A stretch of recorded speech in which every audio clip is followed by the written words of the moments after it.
Welcome to PPR podcast number 197. This is the Week 10 recap and Week 11 preview show. I'm Maddie Worley, normally joined by Chase Isidoro, but today we brought in two of the Red Jackets. We have Jordan Snitzer and Matt Candelario. It's going to be a great podcast today. We are excited to have them here. You should check out their podcast material on the PPR YouTube page if you haven't already. But we have a lot to get into from Week 10. Let's start talking about one of the closest games we saw on the board, La Jolla Country Day and Army-Navy. Army-Navy ended up taking the win 21-20. What did you guys see in that game? I thought it was a great win by Army-Navy. Obviously, Nehemiah Brunson, he's committed to Army West Point. He balled out. He was 14 for 19 passing, 211 yards. Also had 2 touchdowns. Then he had that game-sealing interception. I thought it was a great performance from him and a great win by Army-Navy. It was Army-Navy's first time actually beating La Jolla Country Day since 2008. Yeah. So I thought that was pretty impressive. You look at that matchup, going into that one, I actually thought La Jolla Country Day was going to come out on top because of just the statistics from going back to 2008. The fact that Army-Navy was able to do that was just impressive by them. So great game for them. Yeah, a great game. Always fun to see an exciting and close matchup.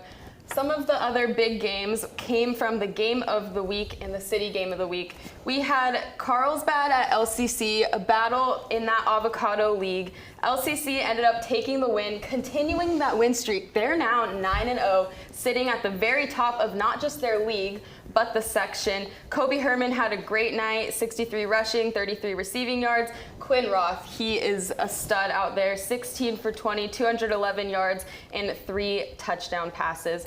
But what I really liked seeing in that game from LCC was the defense, holding the strong Carlsbad team to just 11 points. It's not always the defense we see from them. We know their offense can ball, but this was great to see.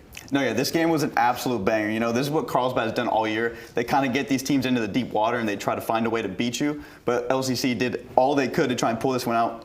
Quinn Roth with another absolute clutch performance in the fourth quarter, ultimately got the Mavs that 21-11 victory. We saw him do this the week before against Mission Hills, or in week 9 against Mission Hills. Quinn's just absolutely cold-blooded right now, making all the right plays for the Mavs. And Carlsbad played till the very end. They played another Avocado League opponent, very tough, and I still think Coach Mack's going to have this Carlsbad team ready for the playoffs. Carlsbad, they're not what they were last year or the year before, but they're still a great team. LCC was one of the few undefeated teams left in the year. So you look at that going next week, I think they're going to go undefeated next week. They'll play Torrey Pines. I think they're going to beat Torrey Pines to go 10-0 on the year. Number 1 in the Avocado League. If you would have told me that last year that they'd be on top of Avocado League, I wouldn't have believed you. But what a great turnaround for them this year to be on top of that. Yeah, super great for them to take that Avocado League. That's a big deal. That hasn't happened in a while. They're always in the mix, but it's cool to see them at the very top.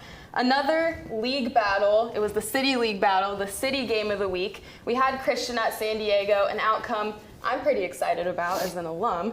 Christian took the win 20-14. Caleb Runkle, that sophomore quarterback there, he stepped in and he's absolutely killing it for them. He had 240 yards, 2 touchdowns against 1 interception. San Diego did challenge them. At one point, the score was pretty close, but ultimately what sealed the deal was Chase Togerson's pick, kept San Diego to 14 points and Christian's league champs. Brady Eads is an absolute force for Christian all year long, even last year with his brother. He was just a force. San Diego has really turned it around from last year. They were 4-7 last year. The fact that they were able to be in this position to fight for a better record, play against these kind of teams is just really good on them. Really, I was there for week 1 with them, so just a great turnaround for them. And like you mentioned, that game-sealing interception, that defense did a really good job on that final drive to close that game out for the Patriots. I thought they did everything perfectly they could do on that drive and ultimately getting that interception. And also, like you guys mentioned, Caleb Runkle and Brady Eads. Eads had 2 receiving touchdowns on that night. He was absolutely balling, and it was a great all-around performance for them and ultimately getting that victory. Yeah, a really fun city matchup that Brandon reported on. We got to shout out a couple other league winners. We have Lincoln, not much of a surprise here, taking the Western League. They had a 63-0 win this last week. Then we have Scripps Ranch clinching the Eastern League. El Cap taking the Grossmont Valley League, and Mar Vista takes the Metro Pacific down in that South Bay.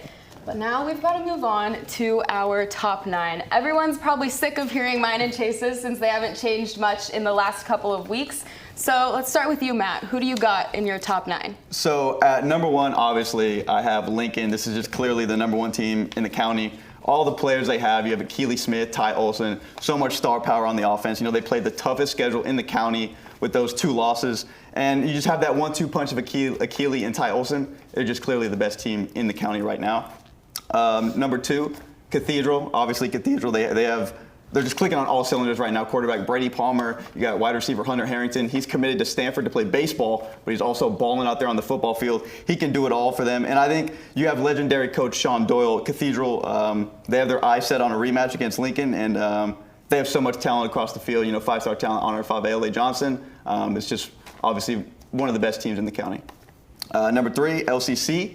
I have the Mavs at number 3. They could have easily been number 2, but the Mavericks, they're still rolling, coming off back-to-back close wins. They easily, as I said, could have been in that number 2 spot, but they had Quinn Roth, Kobe Herman, and Jackson Majori, and absolutely balling for them all year. Still undefeated in entire overall play and in Avocado League play. So this has just been a very good overall performance for them, and that's why they're my number 3 team. Granite Hills, obviously led by quarterback Zach Benitez. You got running back Maxwell Turner. I saw him week 1. As soon as me and Nick saw him running, we thought this kid could easily be on the Silver Pigskin podium at the end of the year. And although Granite Hills, they got some couple losses, obviously the tough loss to Cathedral, but I think Granite's still obviously one of the best teams in the county.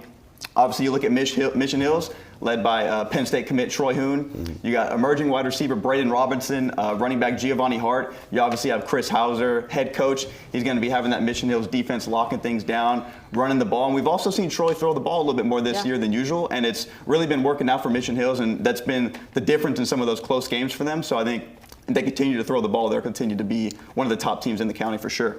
And at number 6, I have the San Marcos Knights. This San Marcos team, throughout my PPR years, I've said Creed Makahele has the potential to be one of the best quarterbacks in the county, and he's shown it this year. He's got targets like, obviously, Mr. San Jose State, Jay Snicks. You got Caleb Reese, CJ Williams. This is one of my favorite teams to watch in the entire North County. And I think since Coach Tom Carroll has taken over, this is one of the best teams he has. I just think the question for me is, will they be able to run the ball when they have to and when teams force them to run the ball? But I think it's a little bit different this year. You can't really double team Jace.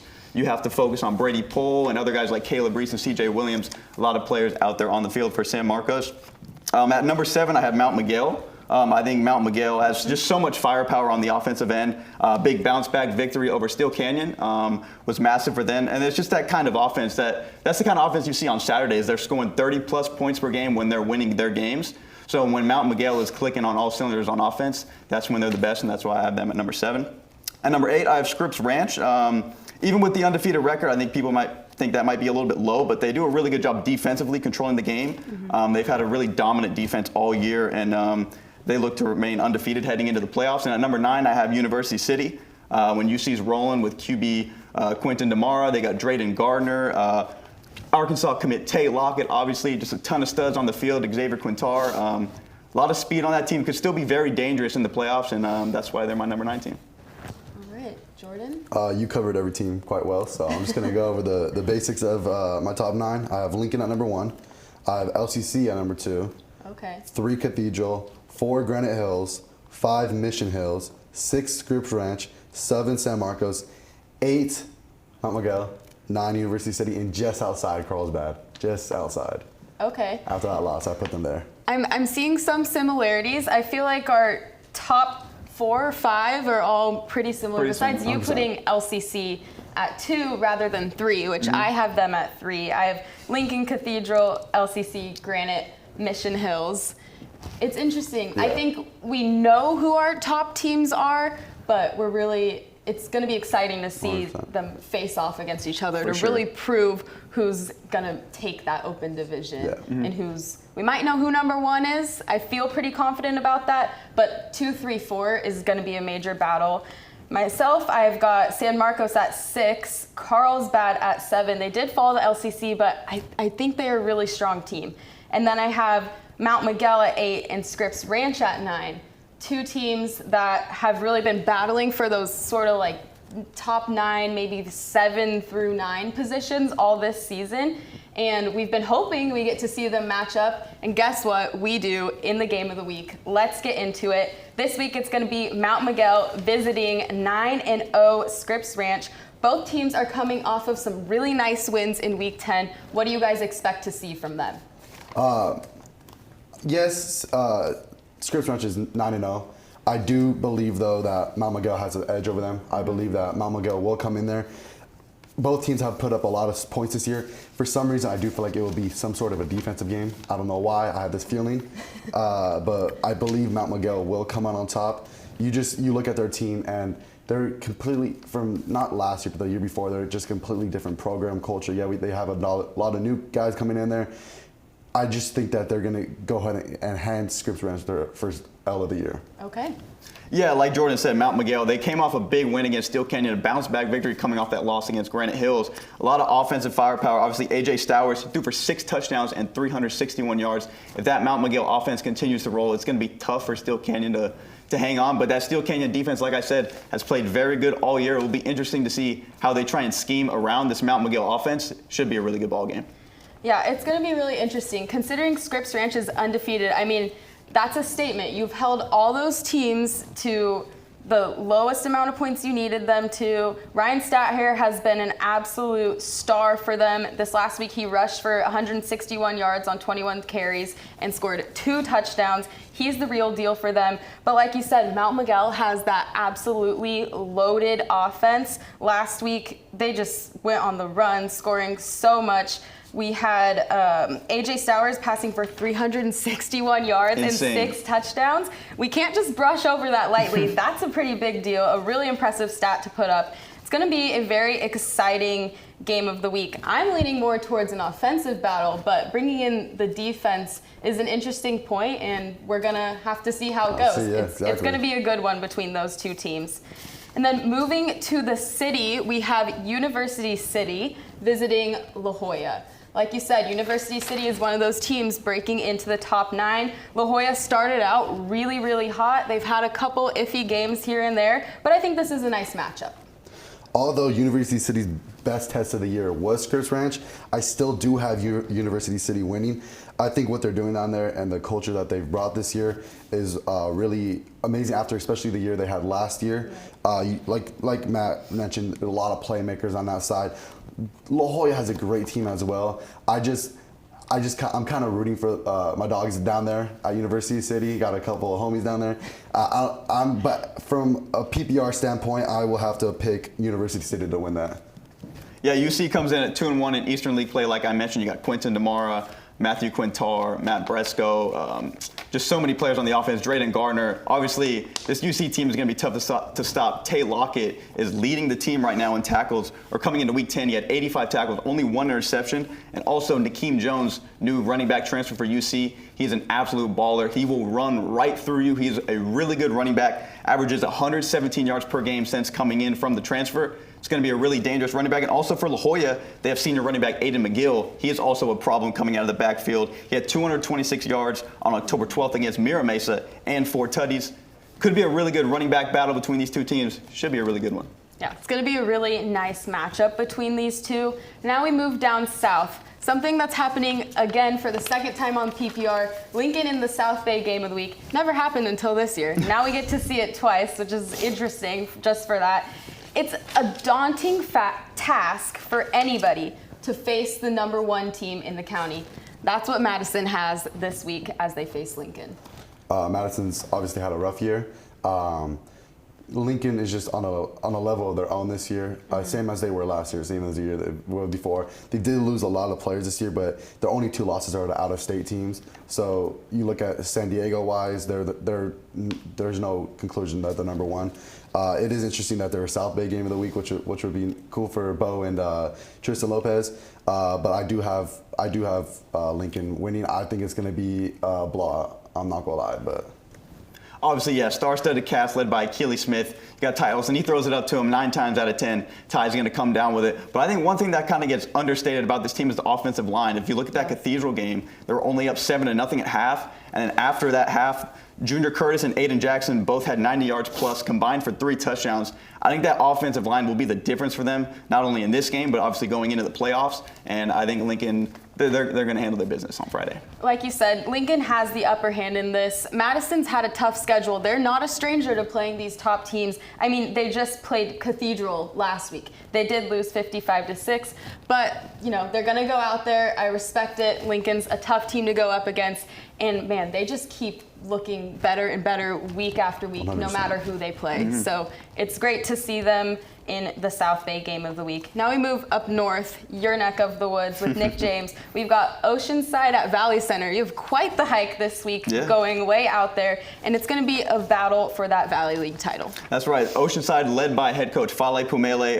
5-0 in league play. I saw them play earlier in the season against Santa Fe Christian. Quarterback Joseph Venup, not only can he beat you in the air, but he will beat you with his legs. He's a very good rushing quarterback. And also freshman running back Nike Latuli. He has emerged for the Pirates, already 5 touchdowns in 3 games. And defensively, the Pirates have only allowed 2 touchdowns in their past 3 games, led by senior linebacker Isis Juarez. This is a team that is playing well in all 3 phases right now, and I think they have their sights set on a league championship. But Valley Center, they've quietly been running the table in that Valley League. Also 5-0. Defense is led by Daniel Staley. This is a guy you might see on our Silver Pigskin Gala for the Defensive Player of the Year. This kid, 110 tackles coming into Week 10, 29 of those coming for loss, and he averages 11 tackles per game. He's looking to lead that Valley Center defense to try and maintain everything they can from that Oceanside attack. A lot of weapons coming from the offense. And offensively, the Jags, they have Braylon Mitchell, Bear Morales. He leads the team with 13 touchdowns. Very balanced attack from the Jaguars. I think this is going to be a really back-and-forth game, and I think me and Nick got a good one on Friday.